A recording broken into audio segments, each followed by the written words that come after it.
So the main question I get asked in my how to downgrade Rec Room video, well, I got asked by a user, and that's a good point. So when you launch it, I'm going to use 6.9 because it's the most recent, and I'm going to open it up again, and I'm going to open up this, alright?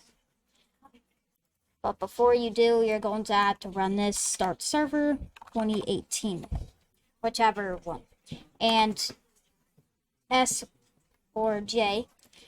But here's where people mess up. When you don't start it, well, you don't put it in and then start it. You launch it, and once you see it loads into the screen, that's when you hit enter. So you want to make sure the window is selected, not in full screen, because then you'll screw up.